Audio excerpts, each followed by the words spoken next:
ఈ ఒక్క విమానము 2 విమానాలంత పెద్దగా ఉంది. హాయ్ ఫ్రెండ్స్, ఈ వీకెండ్లో నేను నా వైఫ్ విశాఖపట్నము ట్రిప్ వెళ్ళామన్నమాట. సో వందే భారత్ ఎక్స్ప్రెస్లో up and down 1400 kilometres trip ఇది. సో ఈ ట్రిప్లో వందే భారత్ జర్నీ ఎలా ఉంది, కంఫర్ట్స్ ఎలా ఉన్నాయి, అలాగే మేము విశాఖలో చూసిన అందమైన ప్రదేశాలు, సముద్ర తీర అందాలు, ఆ సీవ్యూ హోటల్ రూమ్, ఆ రూమ్లో నుండి కనపడే అందమైన సముద్రం, అలాగే రుచికరమైన ఫుడ్, ఇంకా మొత్తం ఈ వీకెండ్ ఎక్స్పీరియన్సెస్ అన్నీ ఈ వీడియోలో మీతో పంచుకోబోతున్నాం. సో ఈ వీకెండ్ జర్నీని మనం కలిసి చేద్దాం. So let's begin our journey. మార్నింగే ఊబర్ ఆటో తీసుకొని సికింద్రాబాద్ రైల్వే స్టేషన్ చేరాము. ఈ ట్రైను సికింద్రాబాద్ నుంచి విశాఖపట్నం వెళ్ళే వందే భారత్ ఎక్స్ప్రెస్. ఇది మార్నింగ్ 5:05కి డిపార్చర్ అనమాట. ఈ రైలు విశాఖపట్నంకు మధ్యాహ్నం 1:50కి చేరుకుంటుంది. రైలు బయలుదేరిన 10 నిమిషాలకే టీ ఇచ్చారు. ఈ మసాలా చాయ్.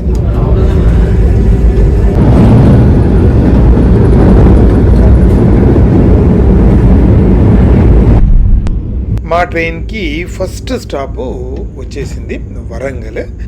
ఇది విశాఖపట్నం రూట్లో వందే భారత్కి ఫస్ట్ స్టాప్ అనమాట.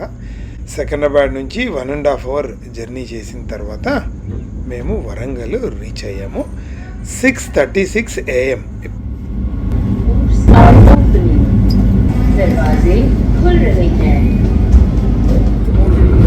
వరంగల్ స్టేషను క్రాస్ అవుతున్నాము. అప్పుడే ట్రైను స్పీడ్ అందుకుంది.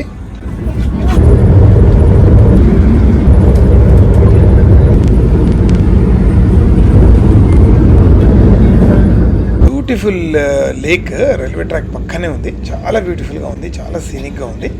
ఈ లేక్ పేరు నాకైతే తెలీదు. ఇది మీకు తెలిస్తే తప్పకుండా కామెంట్లో పెట్టండి. మా బ్రేక్ఫాస్ట్ వచ్చేసింది. అమూల్ బటర్ జామ్ అయితే బయటకే కనిపిస్తున్నాయి. నేను నాన్ వెజ్ బ్రేక్ఫాస్ట్ పెట్టాను అనమాట. ఇదేమో ఉడకబెట్టిన కూరగాయలు, అక్కడ మఫిన్, 2 బ్రెడ్, బటర్ జామ్. ఇది ఆమ్లెట్ అనమాట. ఆ నాన్ వెజ్ బ్రేక్ఫాస్ట్లో ఆమ్లెట్ కూడా ఇస్తారు. వరంగల్ నుంచి 1 అవర్ జర్నీ చేసిన తర్వాత మార్నింగ్ 7:45కి మేము ఖమ్మం రైల్వే స్టేషన్ చేరుకున్నాము. ఇది ఈ జర్నీలో 2వ స్టాప్ అనమాట.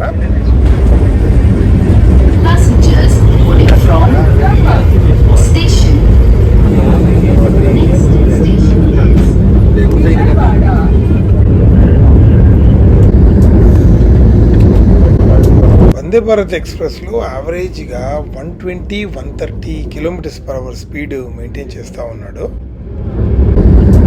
ఖమ్మం నుండి గంటంబావు జర్నీ చేసిన తర్వాత విజయవాడ జంక్షన్ రైల్వే స్టేషన్కి మేము చేరుకున్నాము. ఇప్పుడు టైము 8:55 అవుతుంది.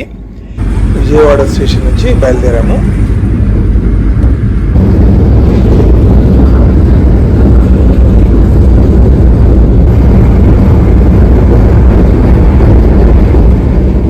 విజయవాడలో 9 గంటలకు బయలుదేరాము. 50 నిమిషాల్లోనే ఏలూరు రైల్వే స్టేషన్కి చేరుకున్నాము. ఇప్పుడు టైం 9:50.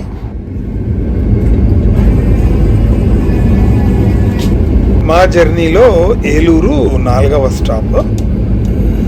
Next station Rajahmundry. దాదాపుగా 1 అవర్ ఉంటుంది ఇక్కడి నుంచి.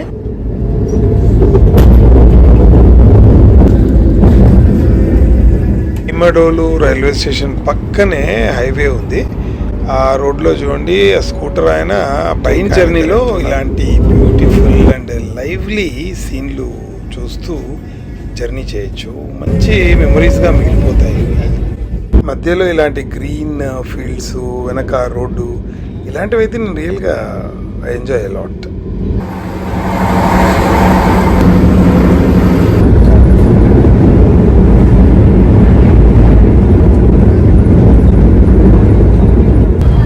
స్పీడు 128 km/h చూపిస్తుంది.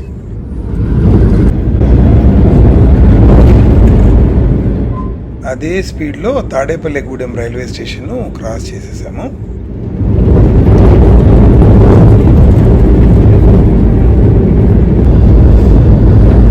బిజీ లైన్ లైన్ కదా, చాలా ట్రైన్స్ క్రాస్ అవుతూ ఉన్నాయి.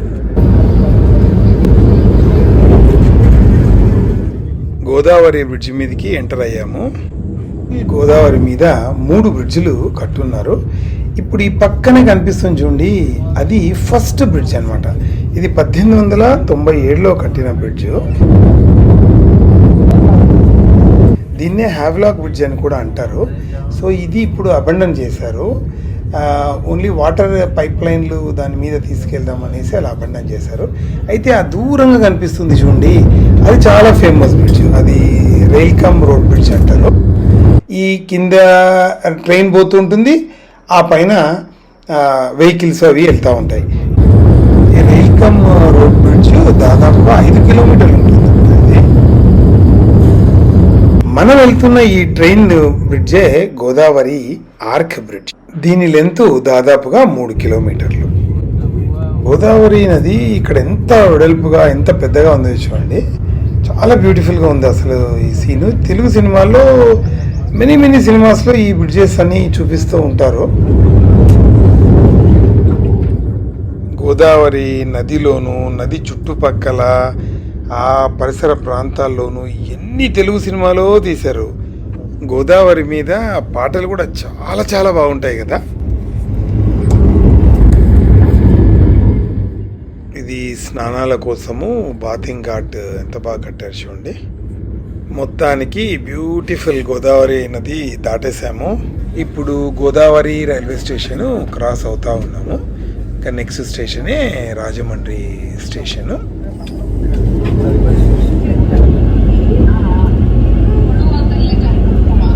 రాజమండ్రి రైల్వే స్టేషను చేరుకున్నాము. కరెక్ట్గా ఏలూరు నుండి 1 అవర్ జర్నీ పట్టింది ఈ ట్రైన్. ఇప్పుడు టైము 10:48 అవుతుంది. ఇప్పటిదాకా సికింద్రాబాద్ అయ్యాక first stop Warangal, then Khammam, then Vijayawada, Eluru, తర్వాత ఇప్పుడు రాజమండ్రి చేరుకున్నాము. ఇది 5వ స్టాప్ అనమాట. మొత్తము హైదరాబాద్ నుండి విశాఖపట్నంకి టోటల్గా ఉండేవే 6 స్టాప్స్. ఈ 6 స్టాపుల్లో ఇది 5వ stop. Next stop Samarlakota.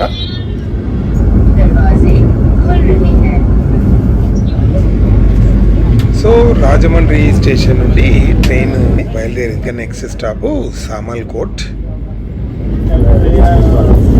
Rajahmundry నుండి అర్ధ గంటలోనే సామర్లకోట స్టేషన్కు చేరుకున్నాము. ఇప్పుడు టైము 11:20. ఈ ట్రైను సికింద్రాబాద్ నుంచి సామర్లకోట్కి 6:20 చేరుకుంది.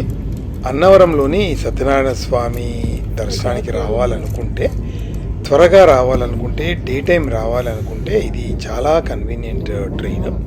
ఎందుకంటే అన్నవరంలో ఈ ట్రైన్ ఆగదు. సో మనం సామర్లకోట్లో దిగేసి అర్ధ గంటలో ఇంకో ట్రైన్ ఉంటుంది, దాన్ని పట్టుకొని ఇంకొక అర్ధ గంటలో మీరు అన్నవరం చేరచ్చు. అంటే మధ్యాహ్నం లోపు సత్యనారాయణ స్వామి దర్శనం చేసుకోవచ్చు. ఫీల్డ్స్ మధ్యలో ట్రైన్ ప్రస్తుతం ఆగింది.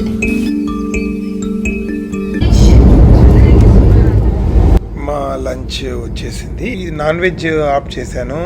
ఇక్కడ చికెన్ కర్రీ, పప్పు, aloo fry, rice, chapati, curd అంతా ఉంది. హాట్గానే పెడతారు.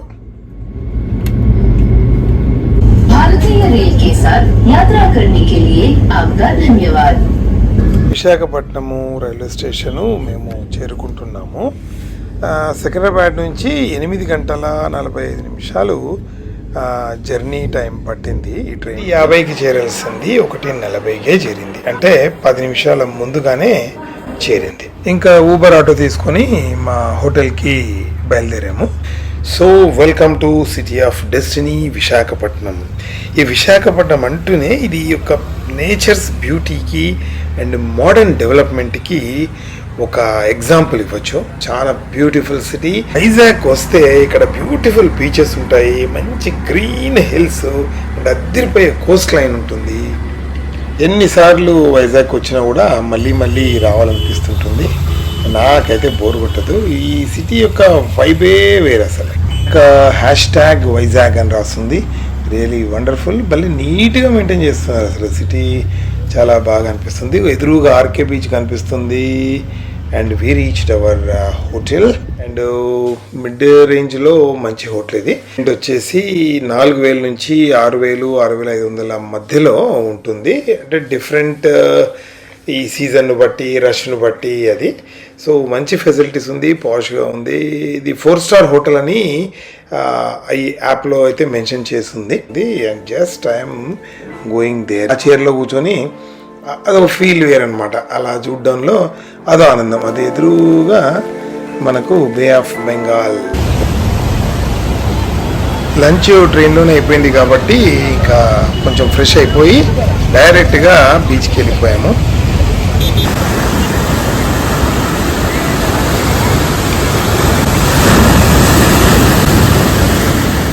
This is beautiful RK beach. అదే రామకృష్ణ బీచ్. హాలిడే కదా, పబ్లిక్ అంతా బీచ్ లోనే ఉన్నారు. గుడుగా తింటూ బీచ్ లో ఎంజాయ్ చేస్తూ ఉన్నాం. ఆర్కే బీచ్ ను విశాఖపట్నం యొక్క అందాల హృదయం అనొచ్చు. ఇది విశాఖలోని అత్యంత ప్రసిద్ధ ప్రాంతము. యాక్చువల్గా విశాఖపట్నానికి చాలా మంది వచ్చేది కూడా ఈ బీచ్ చూడడానికే. RK beach, Ramakrishna beach. ఇది బంగాళాఖాత తీరాన్ని అలంకరిస్తూ విస్తరించి ఉంది. మొత్తం ఈ తీర ప్రాంతం అంతా బే ఆఫ్ బెంగాల్. ఇది బంగాళాఖాతము.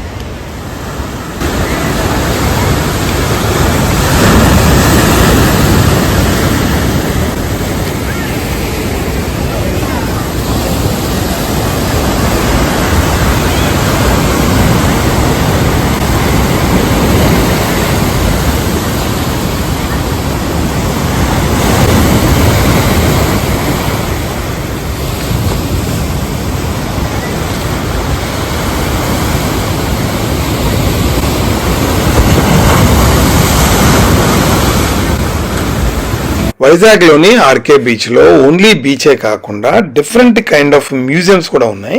ఇక్కడ మీరు చూస్తున్నది ఏషియాలోనే one of a kind museum. ఇది సబ్మరైన్ మ్యూజియం.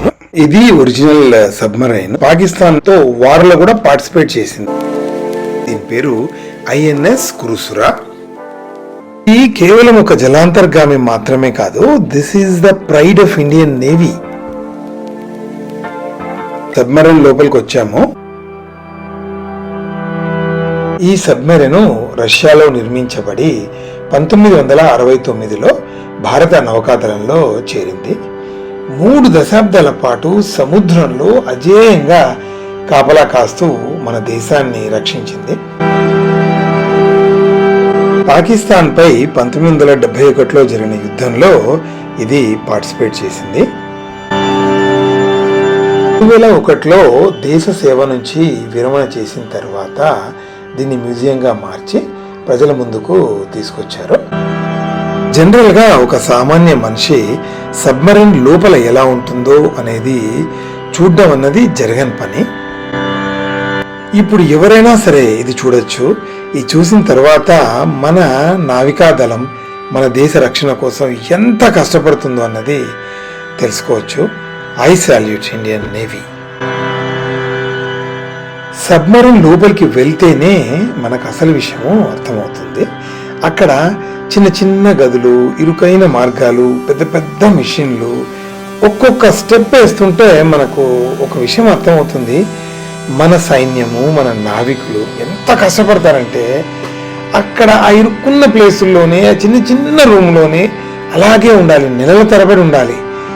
ఎలా ఉంటున్నారో అసలు అర్థం కావట్లేదు. వాళ్ళ ధైర్యానికి, వాళ్ళ సాహసానికి అభివందనం. దేశ రక్షణ కోసం వాళ్ళు అంత కష్టపడుతున్నారు కాబట్టే మనం ఇక్కడ సుఖంగా ఉండగలుగుతున్నాం. సబ్మరైన్లో వాళ్ళు పడుకునే ఆ బెడ్రూమ్ చూడండి ఎలా ఉంది, ఎంత కష్టంగా ఉంది చూడండి. ఆ ఇరుకులో పడుకోవాలి వాళ్ళు. సబ్మరైన్ ముందు భాగంలో టార్పెడో రూమ్ అని ఉంటుంది. అంటే ఇక్కడ మిసైల్స్ అంటే క్షిపణులు అవన్నీ ఉంటాయి. శత్రువులపై క్షిపణులను ప్రయోగించే ప్రాణాంతక డేంజరస్ ప్లేస్ అన్నమాట ఇది. నెక్స్ట్ అక్కడి నుంచి అక్కడ ఆఫీసర్స్ వాళ్ళ రూమ్స్, రేడియో కమ్యూనికేషన్ సిస్టమ్స్ ఇవన్నీ ఉంటాయి. ఇక్కడ డైనింగ్ రూమ్ ఉంది చూడండి. బెడ్రూమ్ చూడొచ్చు.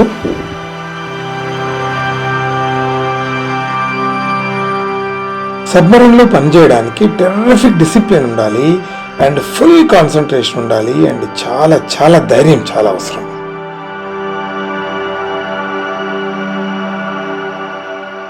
ఈ ఐఎన్ఎస్ కుర్సురా సబ్మరీన్ 74 మీటర్ల పొడవు, 10 మీటర్ల వెడల్పుతో ఉంటుంది. ఒకేసారి 22 టార్పిడోలను మోసుకొని పోగలదు. నావికులు, అధికారులు కలిపి 75 మంది ఒకేసారి ఇందులో పనిచేసేవారు. సరిగ్గా ఊపిరి పీల్చుకోవడానికి కూడా చాలా కష్టం. ఎందుకంటే పరిమితంగా ఉంటుందట గాలి, తక్కువ స్థలము. కానీ దేశం కోసం వారి నిబద్ధత మాత్రం అమోఘం. ఈ సబ్మరీన్ సేవలు ముగిసిన దీని స్ఫూర్తి, దీని గౌరవం ఎప్పటికీ తగ్గదు. ప్రతి సంవత్సరం వేలాది మంది పర్యాటకులు ఇక్కడికి వచ్చి దేశ రక్షణలో నావికుల త్యాగాలను స్మరించుకుంటారు. విశాఖపట్నం నగరానికి ఇది ఒక ప్రత్యేక గుర్తింపు. సముద్ర తీరంలో నిలిచి ఉన్న ఇది దేశభక్తికి ఒక చిహ్నం. ఐఎన్ఎస్ కుర్సురా కేవలం ఒక ఇనుప యంత్రమే కాదు, ఇది ఒక చరిత్ర పాఠము అని మనకు గుర్తు చేస్తుంది. నిజమైన శౌర్యం సముద్ర గర్భంలోనూ వెలుగుతోందని, ఆర్కే బీచ్ తీరంలో నిలిచి ఉన్న ఈ మహా సైనికుడు ప్రతి భారతీయుడి హృదయంలో గర్వాన్ని నింపుతూ ఎప్పటికీ చిరస్థాయిగా నిలిచి ఉంటుంది.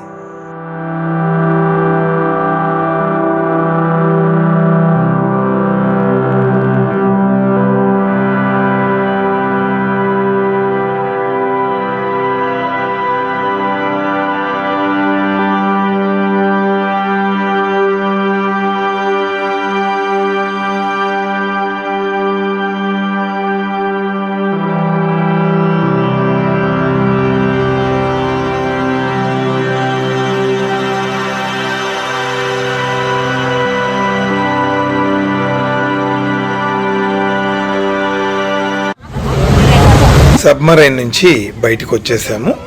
ఈ వీడియో నచ్చితే తప్పకుండా లైక్ చేసి సబ్స్క్రైబ్ చేయండి. ఈ ఒక్క విమానము 2 విమానాలంత పెద్దగా ఉంది. This is beautiful RK beach road. విశాఖపట్నంలో రోడ్డు క్రాస్ అవుతూనే మనకు ఈ సీ హ్యారియర్ మ్యూజియం కనిపిస్తుంది. So we're entering into Sea Harrier museum. ఇది ఏంటంటే ఇది ఇండియన్ నేవీకి సంబంధించిన మ్యూజియం. లోపలికి ఎంట్రీ టికెట్ ఉంటుంది అనమాట. 70 రూపీస్ ఉంటుంది. సీ హ్యారియర్ అనేది ఒక యుద్ధ విమానము.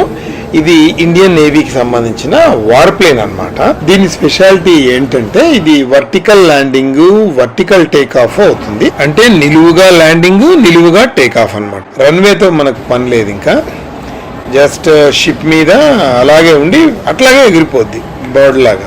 ఈ Sea Harrier fighter jet Kargil యుద్ధంలో సముద్రంలో ఇప్పుడు ఎయిర్ క్రాఫ్ట్ క్యారియర్ షిప్స్ ఉంటాయి కదా, వాటి నుంచి డైరెక్ట్ టేక్ ఆఫ్ అయ్యి మన శత్రు దేశాలపై బాంబులు అవన్నీ వేసిందనమాట. వాయుదాడులు, ఎయిర్ స్ట్రైక్స్ చేసి అంత హిస్టరీ ఉంది దీనికి. దాదాపుగా 30 ఏళ్ళు ఇండియన్ నేవీ సర్వీస్లో ఇది పనిచేసిన తర్వాత ఇది రిటైర్ అయిందనమాట.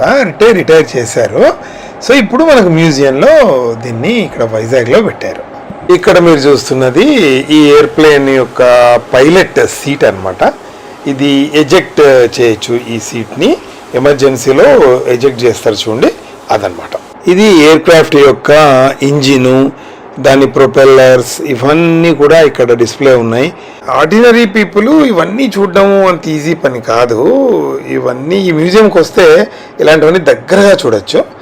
ఇక్కడ పైలట్స్ యూనిఫామ్స్ ఉన్నాయి. అండ్ ఇది బాంబ్స్ ఉంటాయి చూడండి, డైరెక్ట్ వర్టికల్ బాంబ్స్ పైనుంచి చేసేస్తారు ఎయిర్ప్లేన్ నుంచి. దెన్ ఆ వెనక కనిపిస్తున్నది మిస్సైల్. ఈ ఎయిర్క్రాఫ్ట్కి అటాచ్ చేసి మిస్సైల్ లక్ష్య మిస్సైల్, డిఆర్డిఓ వాళ్ళ లక్ష్య మిస్సైల్. అలాగే ముందుకు నడుస్తూ వెళ్తే అక్కడ TU-142 ఎయిర్క్రాఫ్ట్ మ్యూజియం ఉంటుంది. లోపలికి ఎంటర్ అవుతూనే ఈ మ్యూజియంలో ఈ TU-142 ఎయిర్క్రాఫ్ట్ సంబంధించిన ఈ దాని మిషన్స్, దాని పార్ట్స్ ఇవన్నీ అక్కడ డిస్ప్లే చేయబడి ఉన్నాయి. ఆ ఎయిర్క్రాఫ్ట్ యొక్క టైర్స్ ఎంత పెద్దగా ఉన్నాయి చూడండి. జనరల్గా మనం బయట మనవి చూడలేము. అలాగే ముందుకు నడుస్తూ వెళ్తే ఇట్లా ఈ విధంగా స్టెప్స్ వచ్చాయి. ఏంటబ్బా ఈ స్టెప్స్ అనుకున్నాము. ఆ పైకి ఎక్కుతూనే సర్ప్రైజ్ ఏంటంటే ఎంత పెద్ద ఎయిర్ క్రాఫ్ట్ అక్కడ ఉంది చూడండి. ఆ ఎయిర్ క్రాఫ్టే ఈ TU-142 ఎయిర్ క్రాఫ్ట్ అనమాట. యాదృచ్ఛికంగా ఒరిజినల్ ఎయిర్ప్లేన్ అక్కడ వెళ్తా ఉంది. ఆ పైన నుంచి ఈ ఎయిర్ క్రాఫ్ట్ ఇలా కనిపిస్తుంది. వీళ్ళు ఇక్కడ నుంచి దానికి దారి పెట్టారు. డైరెక్ట్ మనము ఎయిర్ క్రాఫ్ట్ లోపలికి ఎంటర్ అవుతున్నాం అనమాట. ఇప్పుడు ఈ ఎయిర్ప్లేన్ ఏమి ఆర్డినరీ ఎయిర్ప్లేన్ కాదు. ఇది మన ఇండియన్ నేవీ యొక్క, మన భారతదేశం యొక్క సీక్రెట్ ఏజెంట్ అనమాట. ఇది సర్వేలెన్స్ సీక్రెట్గా వెళ్ళి కొన్ని థౌజండ్స్ ఆఫ్ కిలోమీటర్స్ వెళ్ళి సీక్రెట్గా ఇది ఇన్ఫర్మేషన్ అంతా తీసుకునేది అనమాట. శత్రు దేశం రిలేటెడ్ ఇన్ఫర్మేషన్ అంతా తీసుకునేది. ఇంకోటి, శత్రు దేశం యొక్క సబ్మరైన్ ఎక్కడుందో కూడా ఇది గాల్లో నుంచి పైన వెళ్తూ కింద అది సముద్రం లోపల ఉన్న సబ్మరైన్ కూడా అది శత్రు దేశంది గుర్తుపట్టేదట. సో ఇంత అమేజింగ్ టెక్నాలజీ. ఇదేమో కాక్పిట్ ఎదురుగా అక్కడ ఎదురుగా ముందు కనిపిస్తుంది చూడండి, అది కాక్పిట్. అక్కడ నుంచి పైలట్స్ దీన్ని నడిపేవాళ్ళు. This is cockpit.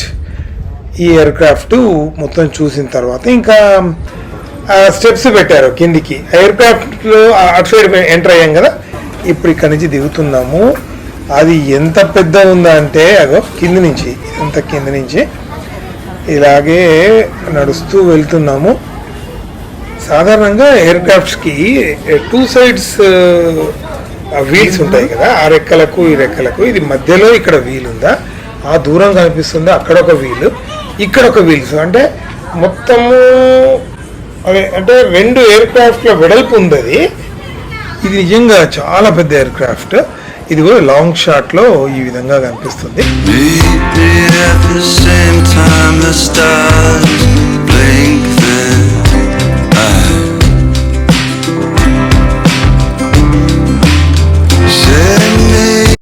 మేమున్న హోటల్ నైట్ వ్యూ చూడండి, బీచ్ రోడ్ లో నుండి ఎంత బ్యూటిఫుల్ గా కనిపిస్తుందో. అది రెస్టారెంట్, ఆ పైన రూమ్స్. ఇది నైట్ రూమ్ లో నుండి RK beach view. So beautiful, so amazing.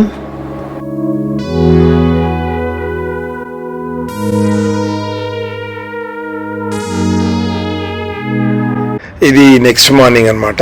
ఇంకా పొద్దున్న లేస్తూనే బ్యూటిఫుల్ సీన్ ఏంటంటే వర్షం పడతా ఉంది, సముద్రం మీద వర్షం పడుతుంది. అండ్ అసలు ఆ ఫీలింగే చాలా బాగుండింది.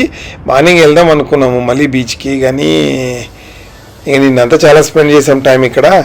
అండ్ ఇంక ఇవాళ రిటర్న్ జర్నీ కూడా చేసేది ఉందా అనేసి వెళ్ళలేదు. బ్రేక్ఫాస్ట్ కోసమని రెస్టారెంట్కి వచ్చాము. కాంప్లిమెంటరీ బ్రేక్ఫాస్ట్ ఉంది అండ్ మంచి డిఫరెంట్ ఐటమ్స్ ఉన్నాయి. రెస్టారెంట్ కూడా చాలా బాగుంది అసలు. అండ్ ఇక్కడ బ్రేక్ఫాస్ట్ చేస్తూ ఆ వెదర్ని ఎంజాయ్ చేస్తూ ఉన్నాం. ఈ వర్షపు మార్నింగ్ మనకు చెబుతున్న ఒకే ఒక్క మాట ఏంటంటే, జీవితంలో ఎంత గందరగోళం ఉన్నా కాసేపు ఆగి ప్రకృతిని వినగలిగితే చాలు, మన ఆందోళనలు అన్నీ సముద్రంలో కరిగిపోతాయి అని.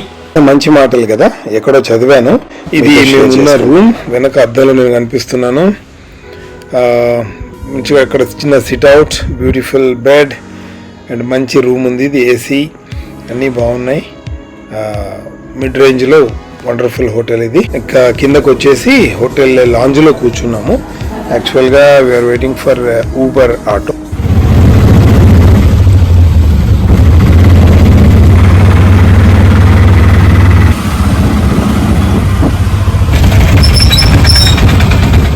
విశాఖపట్నము రైల్వే స్టేషన్ చేరుకున్నాము. ఇక్కడ టైం చూపిస్తుంది 1:18 అయింది మధ్యాహ్నం అనమాట.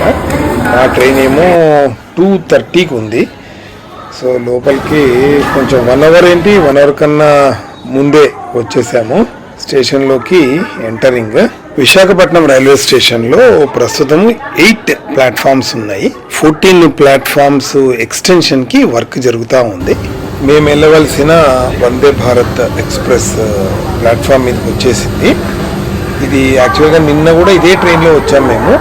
అది నిన్న 1:50 మధ్యాహ్నం చేరాల్సింది 10 minutes ముందే 1:40కే చేరింది. సో ఇక్కడ నుంచి డిపార్చర్ టైమ్ ఈజ్ 2:30 అనమాట. సికింద్రాబాద్ చేరేపటికి రాత్రి 11:30 అవుతుంది. అలాగే ఈ ట్రైన్లో ఒక్కొక్కరికి ఏసీ చైర్ కార్లో ఫేర్ 1680 అవుతుంది, 1680 రూపాయలు. అలాగే ఎగ్జిక్యూటివ్ చైర్ కార్లో 3135 రూపీస్ పర్ హెడ్ అవుతుంది. ఇదే టికెట్ ఫేర్లో evening snacks and night dinner కూడా దీంట్లో ఇస్తారు. So we are leaving Visakhapatnam railway station. ఇది ఓన్లీ ఎంటర్టైన్మెంట్ వీడియోనే కాకుండా ఇన్ఫర్మేషన్ కూడా ఇవ్వడానికి ట్రై చేస్తాను. సో ఇన్ఫోటైన్మెంట్ వీడియో అనుకోండి. So please hit a like and subscribe to my channel. Anakapalli railway station cross అవుతున్నాము.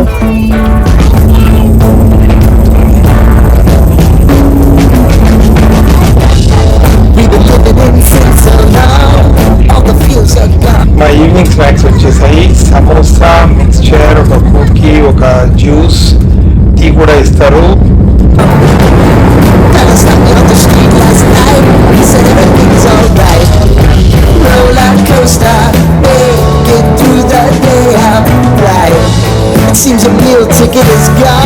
దూరంగా కొండ మీద కనిపిస్తున్నది అన్నవరంలోని శ్రీ వీర వెంకట సత్యనారాయణ స్వామి వారి దేవాలయం. అది ట్రైన్లో ఇట్లా జర్నీ చేస్తూ ఆ సీన్ చూస్తుంటే చాలా హ్యాపీగా అనిపిస్తుంటుంది కదా. సో చుట్టూ పచ్చని కొండల మధ్యలో ఉంది ఆ బ్యూటిఫుల్ టెంపుల్. ఆ టెంపుల్ చూస్తూ ట్రైన్లో జర్నీ చేస్తూ ఉంటే కొంచెం థ్రిల్లింగ్గా ఉంటుంది, అట్లాగే భక్తితో నిండిపోద్ది మన ఫీలింగ్స్ కూడా. కాసేపు అయినా ఈ జర్నీలో చూస్తుండగానే మన ట్రైను రాజమండ్రి దగ్గర గోదావరి బ్రిడ్జి మీదకి ఎంటర్ అయిపోయింది. రాజమండ్రి అంటే గోదావరి, గోదావరి అంటే రాజమండ్రి. ఈ రెండు పేర్లు ఒకదానితో ఒకటి కలిసిపోయినవే. అవతల వైపు కూడా ఒక ట్రైన్ వెళ్తా ఉంది. మనమేమో యువతల బ్రిడ్జిలో మనం రోడ్ కమ్ రైల్ బ్రిడ్జ్ మీద వెళ్తా ఉన్నాము, అవతలేమో ఇంకో ట్రైన్ ఆర్కి బ్రిడ్జ్ మీద వెళ్తా ఉంది. బ్యూటిఫుల్ సీన్ కదా. మన డిన్నర్ వచ్చేసింది. డిన్నర్లో మేము నాన్ వెజ్ డిన్నర్ ఆఫ్ చేసాము. 2 చపాతీలు, రైస్, చికెన్ కర్రీ, పప్పు, ఆలూ ఫ్రై అండ్ కర్డ్ ఇచ్చారు హాట్గా.